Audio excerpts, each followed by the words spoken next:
अगर आपको पता नहीं आप कहां जा रहे हैं तो आप कहां पहुंचेंगे? किसे पता सफल होने के लिए जो एक बात अत्यंत महत्वपूर्ण है वह है लक्ष्य के निश्चितता। हमें क्या चाहिए इसकी निश्चित और स्पष्ट जानकारी, क्योंकि उसके बिना बाकी सब कोशिश व्यर्थ है। लक्ष्य की स्पष्टता सबसे महत्वपूर्ण बात है जो लोग बहुत असरदार तरीके से काम करते हैं।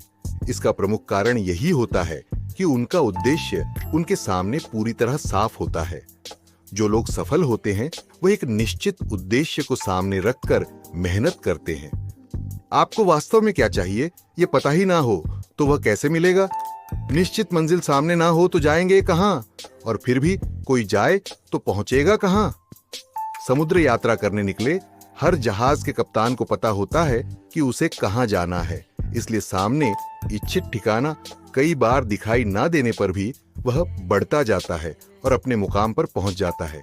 लक्ष्य कागज पर साफ साफ लिख लेना लक्ष्य प्राप्ति की दिशा में पहला कदम है। सबसे पहले आपको अपने लिए एक निश्चित लक्ष्य और उसे हासिल करने का निश्चित तारीख तय करना है। लक्ष्य तय करना लक्ष्य प्राप्ति की शुरुआत है। लक्ष्य निर्धारित होने के उपरांत लक्ष्य प्राप्ति के पागलपन से मन को भर दीजिए। अपना लक्ष्य हमेशा अपनी नजर के सामने रखिए। Out of site is out of mind ऐसी कहावत है, यानी कोई चीज नजर से दूर चली जाए तो आदमी उसे भूल जाता है अथवा उसकी तीव्रता कम हो जाती है। और खेल सारा तीव्रता का है। आपका ध्येय आपकी दुनिया बन जानी चाहिए। ऐसे आदमी के लिए कुछ भी असंभव नहीं जिसे पता है कि उसे क्या चाहिए और जिसने उस चीज को हासिल करने का निश्चय कर लिया है।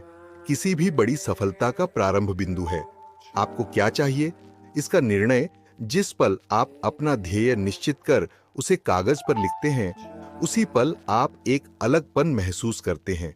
उसी क्षण आप अपने जीवन पर अपना नियंत्रण महसूस करते हैं और स्वयं पर नियंत्रण होने का आशा सर्वोत्तम काम अंजाम देने के लिए अत्यंत आवश्यक होता है। असफल आदमी लक्ष्यहीन भटकता रहता है। सफल आदमी के पास निश्चित लक्ष्य होता है। दूसरे महायुद्ध के दौरान हिटलर के यातना शिविरों में कुल 3 साल बिताने वाले एक आदमी ने खुद अपने उदाहरण द्वारा निश्चित लक्ष्य की आवश्यकता तथा अनिवार्यता को बताया है। उस आदमी का नाम है विक्टर फ्रैंकल। फिलहाल में अमेरिका के एक अंतरराष्ट्रीय विश्वविद्यालय में कार्यरत है और मानसिक रोग चिकित्सक भी हैं। नाजी यातना शिविर में लोग रोज मौत की संभावना के साथ ही नींद से उठते थे। नाना प्रकार की यातनाओं, विषैली गैस और भूखमरी इनकी रोज की किस्मत थी। कई बार मौत के मुंह से बच्चे विक्टर फ्रैंकल ने निकट से यातना का निरीक्षण किया। यातना देने वालों और यातना सहन करने वालों दोनों का कहते हैं। यातना शिविर में समान परिस्थिति का सामना करते हुए एक व्यक्ति मरता था और दूसरा बच जाता था।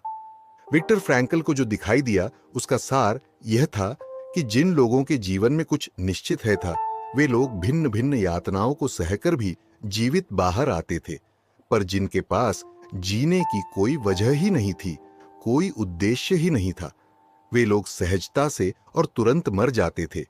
अंत में इस यातना शिविरों से औसतन 100 में 4-5 लोग जीवित बच सके।